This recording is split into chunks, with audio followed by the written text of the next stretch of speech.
और आप लोगों को तो आज बहुत बहुत भगवान ने कृपा करी है, जो आप पहले दिन ही कलश स्थापना होती और पहले दिन ही आपको ये ज्ञान हो जाए कि बच्चे पूछें कि कलश क्यों रखा जाता है, कलश के ऊपर आम के पत्ते क्यों लगाए जाते हैं, कलश के ऊपर नारियल क्यों रखा जाता है, कलश के ऊपर 9 बार मोली क्यों बांधी जाती है, मोली मतलब लच्छा नाड़ा 9 बार क्यों लपेटा जाता है नारियल के ऊपर, कलश के ऊपर जब रखते हैं।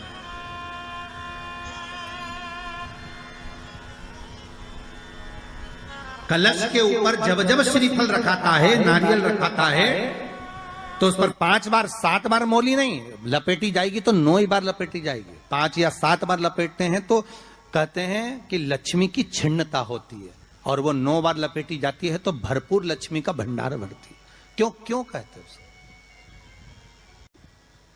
भगवान कुंभ का निर्माण कर रहे हैं, भगवान कलश का निर्माण कर रहे हैं, और भगवान स्वयं ब्रह्मदेव कर रहे हैं कि आप ऐसा निर्माण कर दो जिसमें 33 कोटि देवता स्वतः विराजमान हो जाए। तो भगवान ने उस कलश का निर्माण कर दिया। अब कलश का निर्माण करा तो स्वयं भगवान ब्रह्मदेव बोले, प्रभु इस कलश के अंदर मेरा स्थान कहां है, मेरा स्थान कहां है?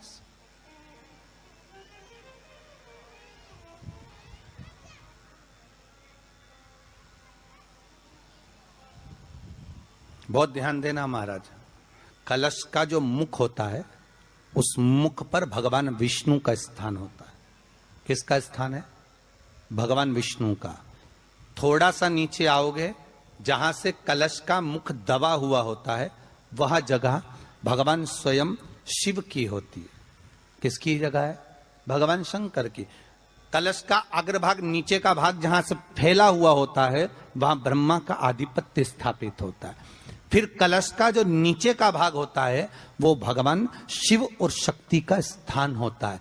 कलश के बाहरी भाग में, जहां पर बाहर का हिस्सा होता है, उस कलश के बाहरी भाग में 33 कोटि देवताओं को भगवान शंकर ने लाकर विराजमान किया होता है। महाराज भगवान शंकर 33 कोटि देवताओं को निमंत्रण देकर उस कलश में विराजमान कर दिया। कितना सुंदर लिखा है देवी भागवत के अंदर कि जहां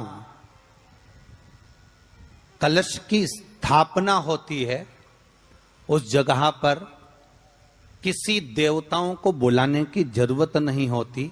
33 कोटि देवता उस जगह पर स्वतः विराजमान हो जाते हैं। स्वयं 33 कोटि देवता स्वयं वहां विराजमान।